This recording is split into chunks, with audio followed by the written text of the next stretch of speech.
Right. All right, good to go? Yep. All right. So everybody, welcome to class. I will be beginning our unit on poetry today. And I just want to start by saying we will focus more on technical aspects of poetry than we will on meaning, although we can have those conversations mixed in as we progress through this unit. So we're going to jump right in with terms to focus on. So right here we have enjambment versus enstopped. We have consonants versus assonants. We have simile versus metaphor. Do any of these terms ring any bells with anybody? No, simile and metaphor, can't tell you which is which. Otherwise, no. So those are at least familiar to you. Yes. How about you, Tim? What's familiar? I do know those. I want to say end stop is a line with a actual, like a period, exclamation point, and jam it is just an open line. It sounds like that word belongs in banjo. Like Aaron Jackman. So we'll go through, we'll define each term, give you an example, and then we'll go through a poem ourselves, and I'll have you guys annotate and we'll discuss it together.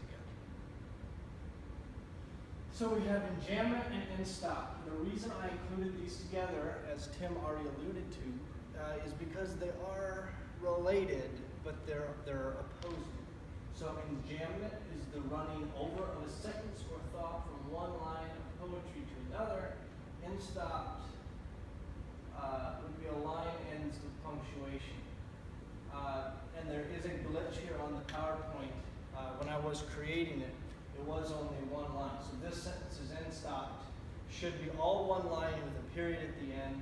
And then the sentence is not enstopped would be an example of enjambment. Again, there's a formatting glitch due to the laptop being wired through the screen. But do we understand this definition, or should I clarify further because of the example being slightly off? So with the example, because it both ends with punctuation, but it's continuing on to a second line, what would that be? Yes, exactly. So what was supposed to be happening is that on the enstop side, it should have ended on only one line with the period. So it should have ended with the punctuation. Whereas enjambment, I believe the line broke at the word not when I was formatting it on my laptop, so there would not be punctuation at the end of that line.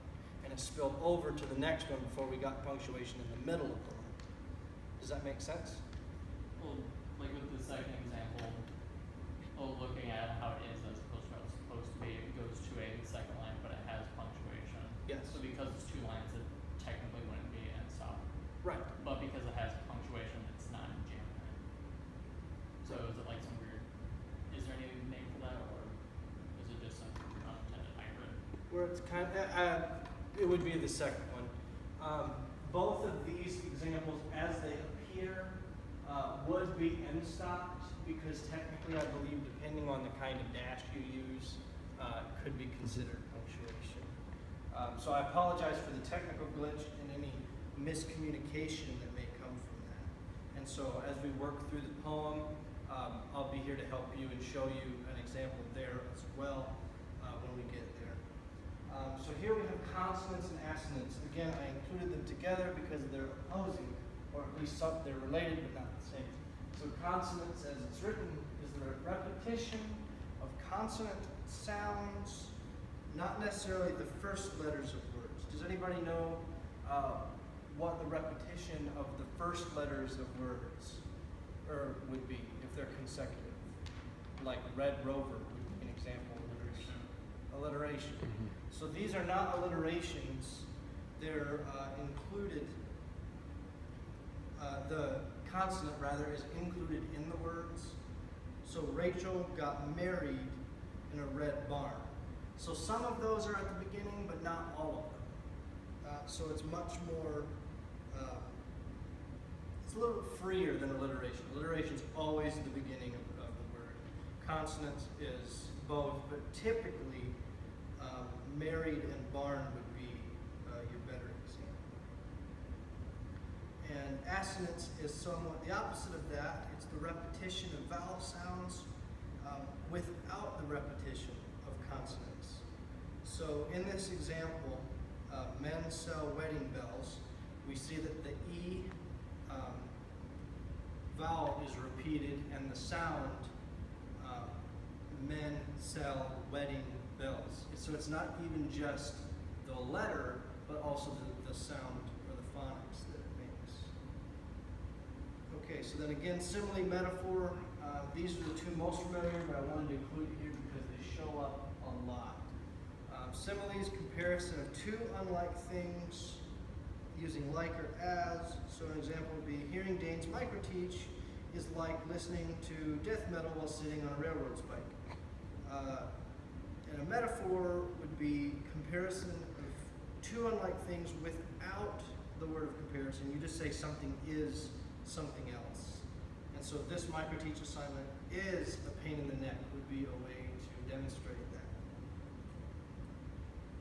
A hymn for two choirs.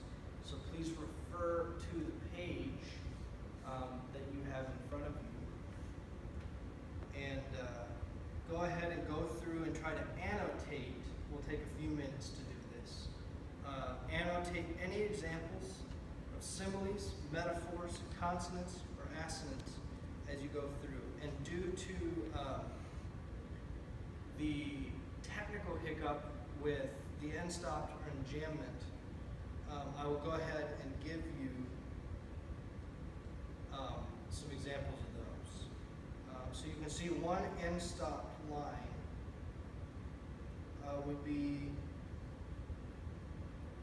at the same time I didn't know how to change, there's a period right at the end of that line, that would be end stop, but the majority, the vast majority of the other lines are enjambed because the phrase continues from one line to the next.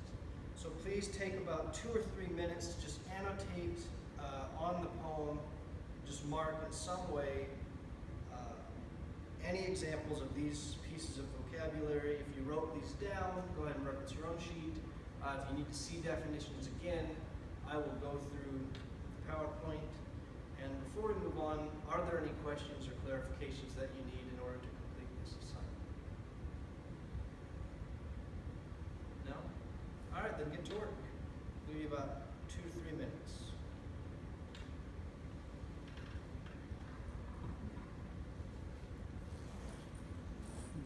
Expected the rating.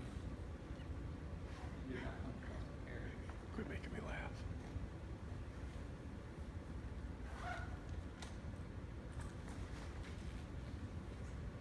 Question, end stop. Yes. On an end stop, if there's, like you have a semi, I think it's a semicolon, that would be considered an end stop, right? Yes. All right. At least for the purposes of our class. I'm sure some literary critics would disagree. Because yes. technically the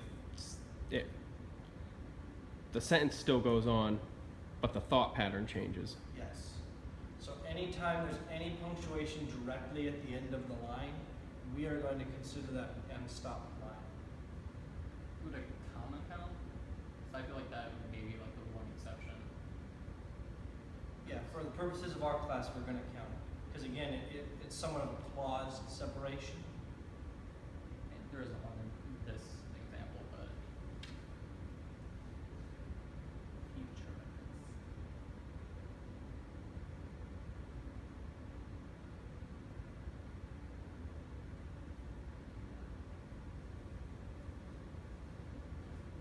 Overstruck P, and I'm not happy about that.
some examples of these terms from within this poem.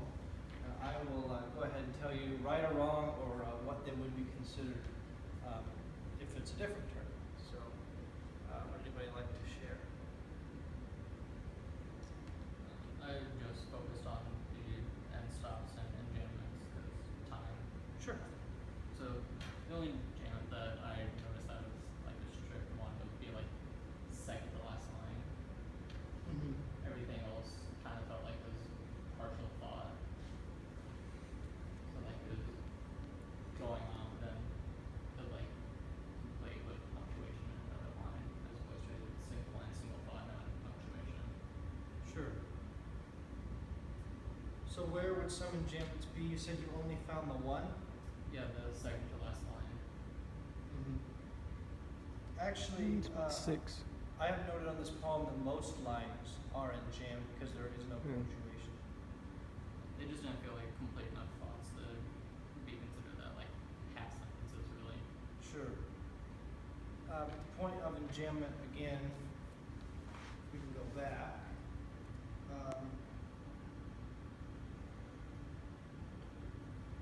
Is the running over of a sentence or thought from one line to another. So even the first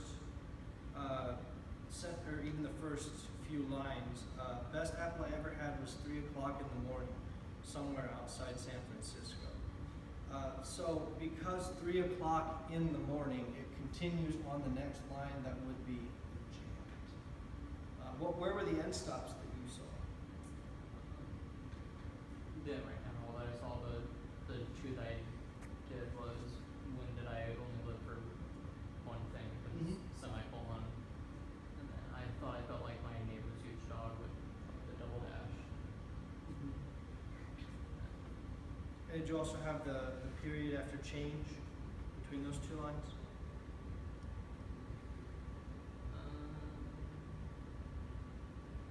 I didn't write that one down. I kind of ignored all the periods because they're a little too standard. No, they counted, just Sure. did feel like writing down every single line. Right. So you are aware that they do count as an end stop line? Yeah. Sure.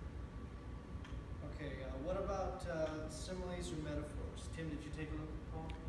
I did not look for those. I was actually looking for assonance, and Sure.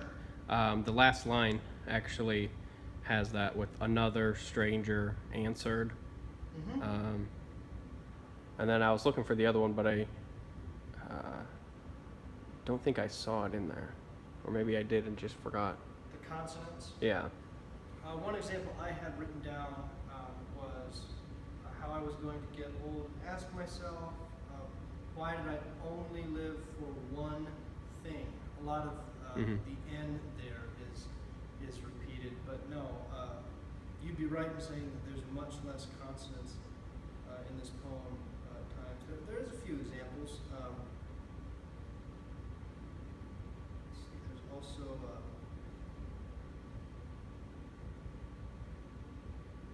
I mean, if you want to get technical, San Francisco and then stars holding in that line.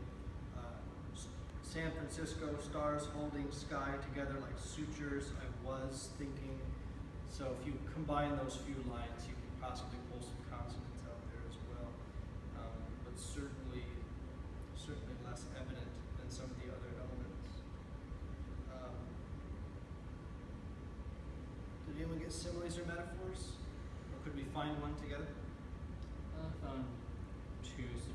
There was stars holding the sky together like soldiers. And I thought I felt like my neighbor's huge dog. Yeah. Mm-hmm. What about the very first line? Best apple I ever had was 3 o'clock in the morning. Could be considered a metaphor in that way, because it could be just denoting the time, but it could also be saying that 3 o'clock in the morning is the representation of the experience of eating the apple. It'd be a lot more, I guess, in depth and kind of nitpicking if you picked that one, but good job. Are there any additional questions as far as today's lesson is concerned? No. Tim, what time are we at? 1525. 225.